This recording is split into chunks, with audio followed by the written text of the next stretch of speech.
So general బీసీఏకి ఈ BS computer సైన్స్కి difference ఏంటి sir? BCA bachelor of computer application, అది 3 సంవత్సరాల డిగ్రీ. బిఎస్ కంప్యూటర్ సైన్స్ ఇది 4 సంవత్సరాల డిగ్రీ. బీసీఏ చేస్తే ఇండియాలోనే పీజీ చేయాలి, అబ్రాడ్కి వెళ్ళేటువంటి ఏ మాత్రం ఛాన్స్ లేదు. బిఎస్ కంప్యూటర్ సైన్స్ చేస్తే అబ్రాడ్కి వెళ్ళి పీజీ చేయొచ్చు. 3 సంవత్సరాల్లో కావాల్సినంత ఇన్ఫర్మేషన్ అక్కడ కొంచెం తక్కువ ఉంటుంది.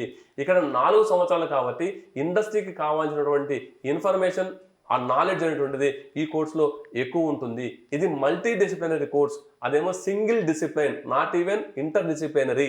ఇది మల్టీ డిసిప్లినరీ, అది single discipline. So single discipline అంటే నాలెడ్జ్ మినిమంగా ఉంటుంది, మల్టీ డిసిప్లినరీ అంటే నాలెడ్జ్ కొంచెం ఎక్కువ ఉంటుంది. ఇదే బీసీఏకి బిఎస్ కంప్యూటర్ సైన్స్కి ఉన్నటువంటి వ్యత్యాసం.